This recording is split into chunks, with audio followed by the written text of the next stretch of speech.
Hello everyone, welcome back to my channel. তো আজি মই এটা ৰেচিপি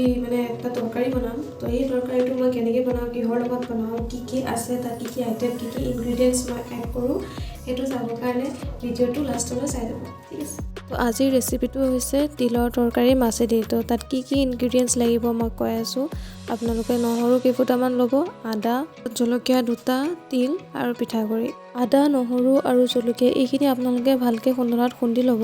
মই খুন্দনাত খুন্দি খুবেই ভাল লাগে মোৰ তৰকা লগাবৰ কাৰণে আপোনালোকে পিঁয়াজ এফালো কাটি ল'ব কেৰাহীটো বহাই দি পেলাই এয়া মই তেল দিছোঁ অলপমান তেলখিনি গৰম হোৱাৰ লগে লগে আমি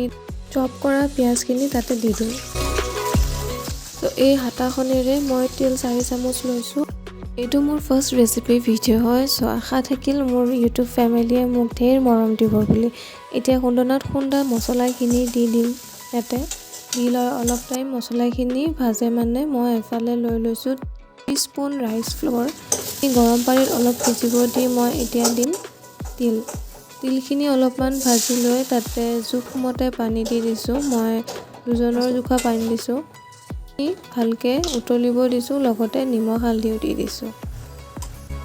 নিজৰ কিচেনৰ চবেই চেফ হয় আৰু ময়ো মোৰ কিচেনৰ চেফ গৰম পানীত যে সিজিব থৈ দিছিলোঁ মই পিঠাগুড়িখিনি সেইখিনি মই এতিয়া তৰকাৰীখিনিত ঢালি দিম তৰকাৰীখিনি আপোনালোকে অকণমান লৰাই চাব তাৰপিছত আপোনালোকক যেনেকুৱাকৈ লাগে তৰকাৰীটো যেনেকুৱাকৈ লাগে তেনেকুৱাকৈ আপোনালোকে দিব পাৰে যদি আপোনালোকক পাতল লাগে তেতিয়াহ'লে পানী বেছিকৈ দিব আৰু যদি ডাঠ লাগে তেতিয়াহ'লে থুপথুপীয়া কৰি দিলেও হ'ব উতলিব দিলে হৈ গ'ল মই দি দিছিলোঁ মাছ কেইপিচমান ভাজা মাছ পিছত ভিডিঅ'টোত দেখিবলৈ পাইছে তৰকাৰীটো উতলিছে মই মোৰ কিচেনৰ পৰা আপোনালোকক তিল আৰু মাছৰ তৰকাৰীটো বনোৱা ৰেচিপিটো আগবঢ়ালোঁ এণ্ড ফাইনেলি ৰেডি হৈ গ'ল লগতে গাজৰ আৰু আলু ভাজি অকণমান বনাই ল'লোঁ